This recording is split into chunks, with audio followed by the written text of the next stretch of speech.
vient du 15 mars 44 avant Jésus-Christ, le jour où Jules César a été assassiné.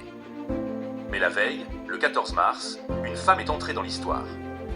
Et ce qu'elle a laissé derrière elle aurait pu changer le destin du monde. Rome, 15 mars de l'an 44 avant notre ère. Dans l'aube silencieuse, une femme en noir traverse le jardin du palais de César. Elle n'est ni noble, ni esclave. Elle s'appelle Aurélia Taï, une prophétesse oubliée. Elle ne demande pas d'audience. Elle ne s'incline pas, elle tend une coupe à Calpurnia, l'épouse de César, et murmure « Ce que tu verras cette nuit, tu ne pourras l'empêcher. Mais tu devras essayer, point Calpurnia boit pointer cette nuit-là. Elle rêve. Elle voit un lion couronné, blessé. Des hommes en toge blanche. Des lames dissimulées. Et Rome qui s'écroule dans un silence de pierre. Calpurnia se réveilla en hurlant. Le jour venait à peine de naître, et déjà son cœur battait comme s'il voulait s'échapper de sa poitrine. Elle courut vers César. Elle le trouva debout, déjà vêtu, déjà prêt. Son manteau pourpre posé sur les épaules.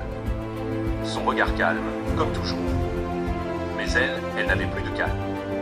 Elle tomba à genoux devant lui. « Je t'en supplie, n'y va pas aujourd'hui. Quelque chose va se produire. J'ai vu ta mort. J'ai vu Rome tomber autour de ton corps. » Il fronça les sourcils. Il ne rit pas. Il ne la méprisa pas. Il posa doucement sa main sur sa tête, comme un père apaise un enfant. Il promit d'y réfléchir. Mais quelques instants plus tard, les hommes arrivèrent, Marc-Antoine, Decimus et les sénateurs. Leur présence imposa une autre logique. La logique du pouvoir, de l'honneur, du devoir public. César céda. Il sortit.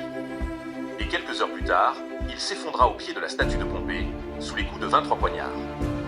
Rome, ce jour-là, ne mourut pas. Mais elle perdit son âme. Calpurnia ne revit jamais la prophétesse.